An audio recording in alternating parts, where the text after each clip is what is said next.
मैं PN कुशवाहा, शासकीय उत्कृष्ट विद्यालय विदिशा, कक्षा 10, विषय हिंदी विशिष्ट।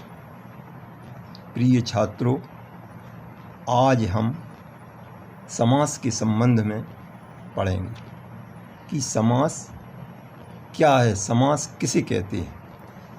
तो समास की परिभाषा है जब परस्पर संबंध रखने वाले शब्दों को मिलाकर उनके बीच आई विभक्ति आदि का लोप करके उनसे एक पद बना दिया जाता है, तब इस प्रक्रिया को समास कहते हैं। अथवा दो या दो से अधिक शब्दों के योग को समास कहते हैं। ये समास, जैसे राजा का पुत्र अर्थात राजपुत्र, ये समास की परिभाषा। दूसरा हम पढ़ते हैं समस्त पद किसे कहते हैं। तो समस्त पद अर्थात समास अर्थात संक्षेप की प्रक्रिया द्वारा छोटे बनाए गए पद को समस्त पद कहते हैं। फिर तीसरा है समास विग्रह किसे कहते हैं। तो समास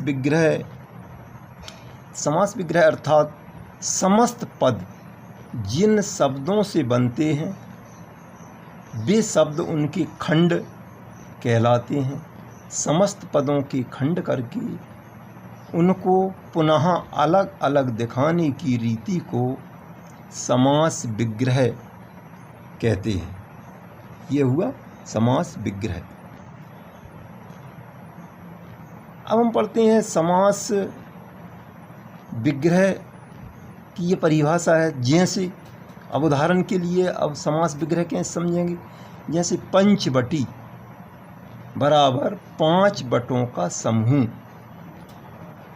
दूसरा माता पिता अर्थात माता और पिता, ये हुआ समास विग्रह। अब इसके आगे हम देखेंगे कि संधि और समास में अंतर क्या है। संधि और समास में अंतर। तो संधि और समास में अंतर, पहला अंतर है संधि में 2 वर्णों का योग होता है, जबकि समास में 2 पदों का योग होता है। दूसरा अंतर, संधि में 2 वर्णों के मेल और विकार की संभावना रहती है, परंतु समास में पदों या शब्दों के प्रत्यय का लोप हो जाता है।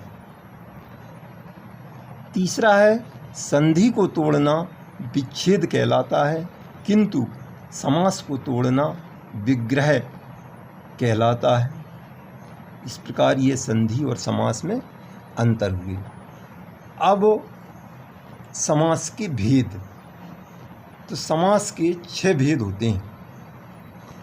पहला है तत्पुरुष समास, दूसरा है द्वंद्व समास, तीसरा है बहुव्रीहि समास, चौथा है कर्मधारय समास, पांचवा द्रगु समास और छठा अव्ययी भाव समास।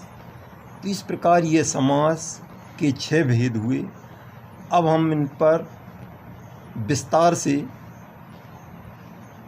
इनकी परिभाषाएं और इनके उदाहरण सहित बाद में समझाएंगे।